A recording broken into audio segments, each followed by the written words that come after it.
Hi babes, welcome to Hamilton's Halogen, and this is your friend, Carrie Hamilton. This is a place where darkness meets illumination and truth becomes your turning point. Just like a halogen light burns brighter and hotter to reveal darkness, this podcast is about bringing light into places that many avoid. If you've ever felt lost in the dark, this space is for you. It's time to stop surviving and start shining. Hey babes, happy Good Friday, and I hope that you are going to have an amazing Easter, and happy Easter as well. For those that celebrate Easter, I know there's different religions and nationalities and so forth that don't, but I'll be alone for Easter and probably taking down my Easter decorations and putting up Memorial Day decorations or something in that nature. My children will go to their fathers, so yeah. I posted something yesterday that was along the lines of, may people who actually want love, find love, or may the people that want that lead to those who do.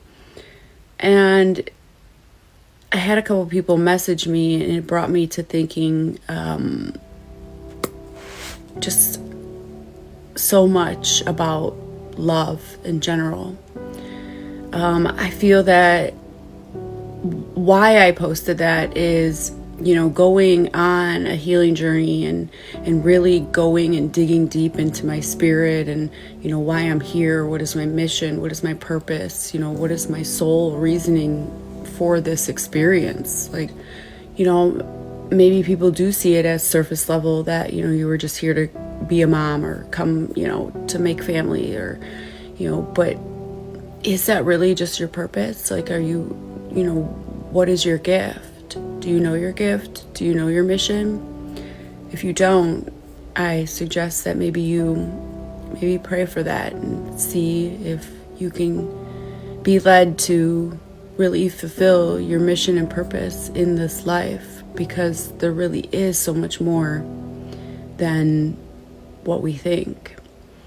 Because you see, our Creator, our God, our source, our goddess, whatever source you believe in, they don't have a budget. And I feel that people forget with abundance, there's so much abundance around you that you don't take advantage of or don't, seek out to feel. And it truly is a loss. And it's crazy because that one movie that comes into play is the one that says the phrase where everybody dies but not everybody lives, like Braveheart or whatever. And it's so true, because not everyone does live, but every single one of us do pass.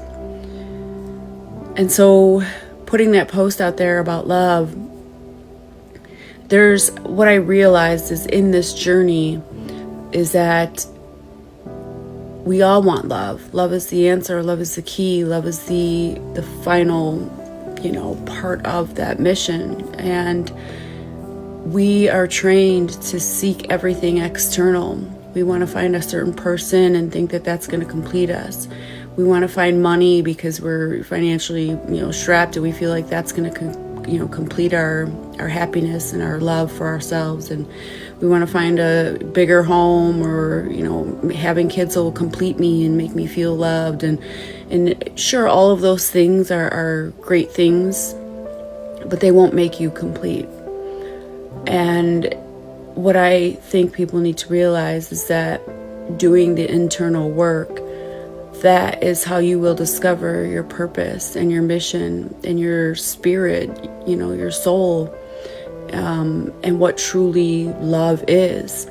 Because every single one of us are different. We're all here for different reasons. We're all here for discovering that destiny. And there is love inside of each of us that is different, because it's held for the mission and purpose of why we're here. And so doing internal work, you discover that, you dig deep and you find out what you truly want. You take off all of that external shedding of all those subconscious thoughts that, you had to be Catholic because your parents made you, be Catholic. And then you realize, well, actually, I feel like I want to be Christian, like that church actually excites me more. You like the color blue because that was always what you were told, that, blue looked good on you. But then you start realizing, well, God, I like green, like the grass and everything that sprouts from, the greenness of everything is actually what makes me happy. And it's things like that you just have to discover internally and do that internal work. Otherwise, you will always look externally for love. And everything outside of you is temporary. So if you keep finding yourself jumping from person to person to person and finding just random things that excite you for just this time, this temporary time, you always have that missing void, and you will always be searching, because true love is an emotion, and the emotions are found inside, within you, not external. Every single one of us come from generations of trauma. For instance, if you're from around my age era, in the, right now you would be in your 50s, 40s, and probably early 30s, most of us have abandonment issues from a parent. And why I can say this is wholeheartedly with truth is because even if you didn't have a parent that physically left, another parent, we come from the era of where the father was always to be the hard worker and the mother were to stay home, in the traditional type family.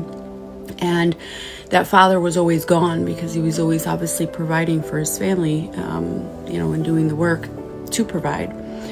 But that leaves abandonment issues because it was still one parent who was physically raising us children in the emotional level, the physical level, the spiritual level, why the father was absent. And sure, the dad came home every day and stayed at home and ate dinner with the family.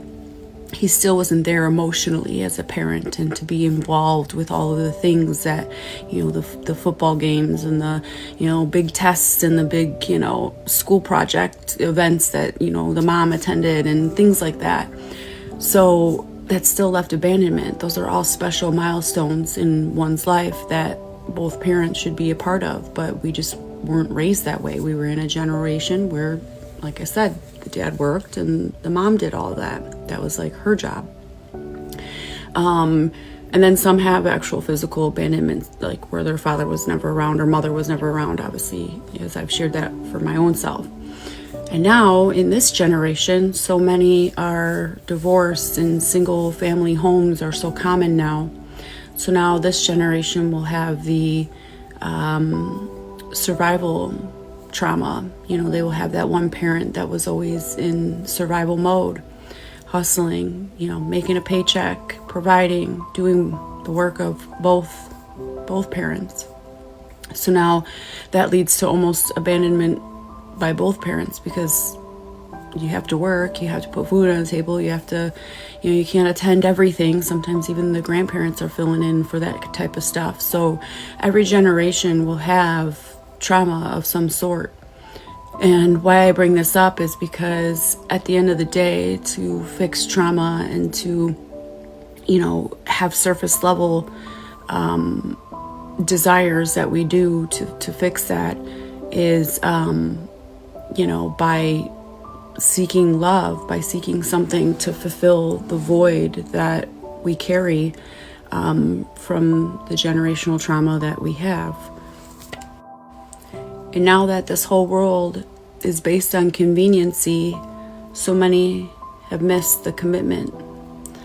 We have our banking convenient, we have our shopping convenient, we have getting a car convenient, we have basically everything convenient. But one thing that will never, ever be convenient is love. And that's why so many are craving that love and missing that love, because we are all habitual people and we place finding love in that conveniency now as well. And as I said before, love external is just a desire, and desires don't last forever. They only last for that temporary time until it gets old or until something else comes around or to whatever. And then that becomes a convenience instead of a commitment. And that's why we're in the world that we're in right now. And being in survival mode means that you're just constantly going. You don't know what rest is, and you can't enjoy life and find that true love within yourself. We end up confusing rest with being unproductive, and then being unproductive with being unworthy. But really, we're all worthy. We're all someone. We're all some of the one. And we all are so incredibly loved. And I hope that in this life you take the time to rest and discover that love inside yourself and feel that completeness, because there's only one person that can complete you, and that is you. Everything else external, everyone else, every relation, whether it's in an intimate or friend relation, anything that is external is to complement you, not to complete you. And that's where people get confused. And I'll end this video with this. Being a survivor, you are always on the go. You don't take time to think or even consider your own self because you are always in the go mode. Patience for me was never a virtue. I was just constantly hustling and moving, and I always was remembering my single mom and how much she just kept hustling and hustling and hustling. And so I never was one to think that things were handed to me, or if I didn't even feel that I was valued enough to be loved or have gifts or receive things unless I gave in return. Love for me was sacrificial. But love is anything but that. It's not a sacrifice. It's not conditional. It's unconditional. And so as I close this today, remember to rest and to gain patience, because patience really is the way of allowing God to do his work and to provide. Don't allow the habitual convenience and the fast fixes that we live through every single day to have a fast solution. Don't let that be the way that you find love, because it will never be permanent. It will always be temporary. And so I close with Corinthians 13. Love is patient. Love is kind. It does not envy. It does not boast. It is not proud. It is not rude. It is not self-seeking. It is not easily angered. It keeps no record of wrongdoings. Love does not delight in evil, but rejoices with truth. It always protects, always trusts, and always hopes, always preserves. Love never fails.